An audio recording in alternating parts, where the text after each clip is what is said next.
Hey guys, welcome back to the Film Fan Club. Sam Carrico here, talking about Game of Thrones, Stormborn.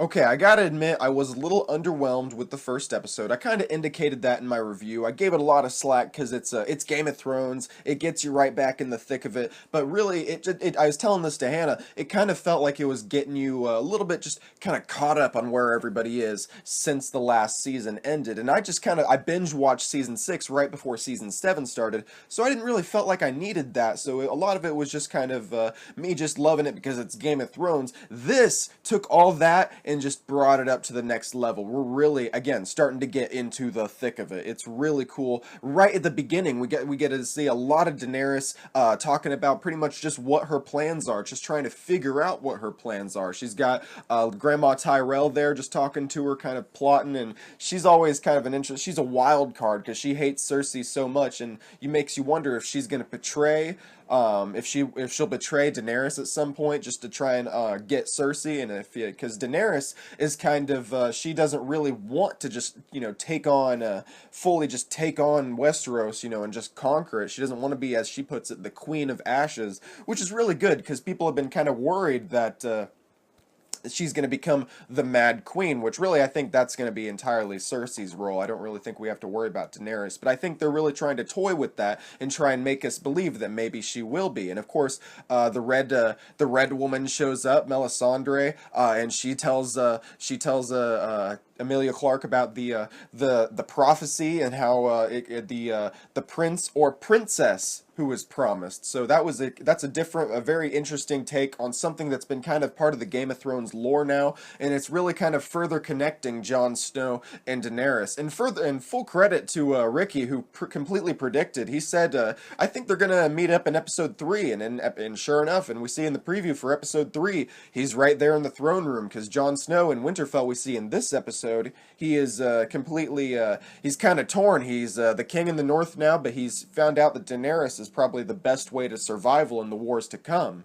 Sansa really pissed me off in this episode. She always pisses me off, it seems like, but especially in this episode because he's making a strong leadership decision, I think, to try and figure out the best possible route to take on the White Walkers and defend everybody, and she just completely undermines pretty much the king in front of everybody. And it's like, I understand that you have, internal, problems, but as far as like unity and bringing the North together to fight the White Walkers and fight Cersei and fight under House Stark and everything, I think it's just best if you didn't question his leadership just right in front of everybody, especially whenever the goal is just to save everybody. I mean, I don't know, she kind of bothered me. Lord Baelish was really creepy in this episode.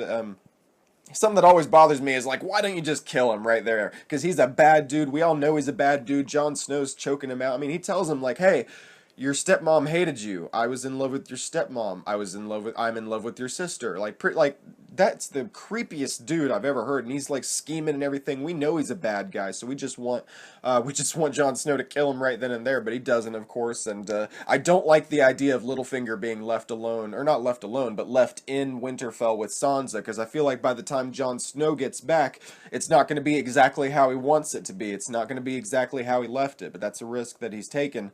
A lot of cool stuff happening. We get more of Cersei. We get more of Euron. Euron, oh my God, he really showed off his might in this episode. I think because before this episode, he was just a guy who threw an old man off a bridge and kind of claimed some old island because of it. And now he's really kind of shown that he's a little bit.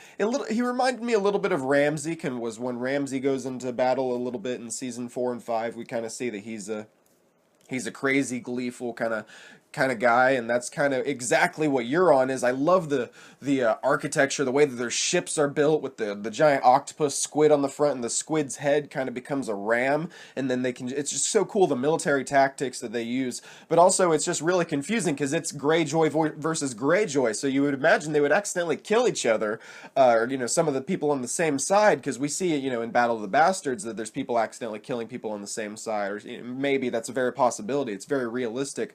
Sometimes in the Game of Thrones it's not, because it's also just like, that was random. Where was Daenerys? The Daenerys's dragons were conveniently asleep, whenever this raid was going on. Because if they would have showed up, it would have been over like that. But it really evens out the playing field. I think it really did a good job of kind of making, because at the end of season 6 we're like, who could defeat Daenerys? She's got everything, and now it's kind of like, okay, she's kind of getting some setbacks, so maybe she'll need to team up with Jon Snow in episode 3, so it'll kind of put her in a more vulnerable position. Because at the beginning of this episode she's like, he'll come here and he'll bend the knee. I don't care. He's gonna bow to me. I'm the person that's in charge here. And then she needs to kind of lose her ego a little bit, but I don't think she's gonna do it anytime soon. And that could be her downfall. That's kind of what they're teasing. So that could be really cool.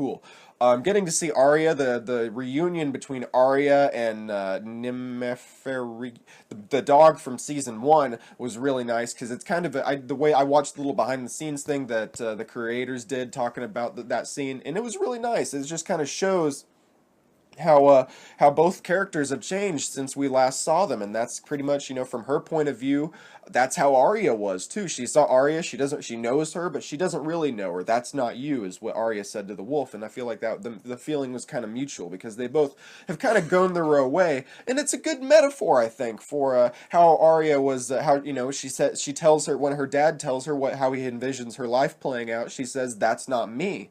And then whenever she's trying to take her dog, go back to Winterfell with me, everything's gonna be fine, she says, no, that's not you.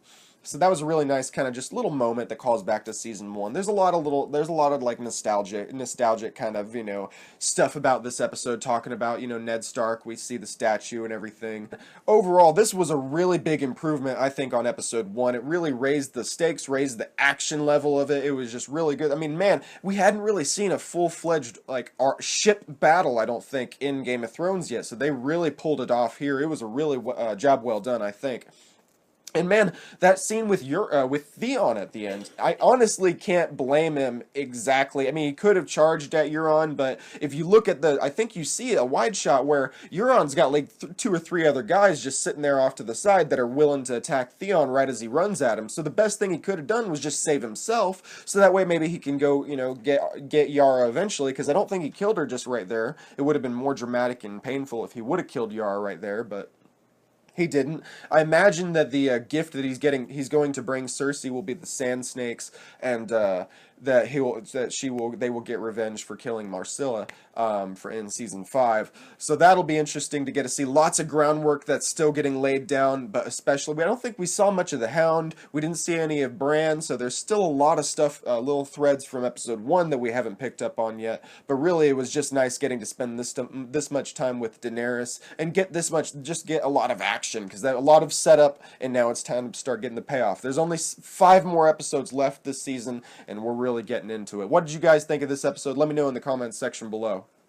Well, thanks so much for checking this video out, guys. If you'd like to, make sure you subscribe to this YouTube channel for more content like this. We've got reviews of Season 5, Season 6, and Season 7, Episode 1 up right now on this channel. You don't want to miss it. Lots of other TV recaps, too, not just Game of Thrones. Follow me on Twitter and Instagram as well while you're at it, at Samuel D. Carrico, and I'll see you in the next video. Have a good one.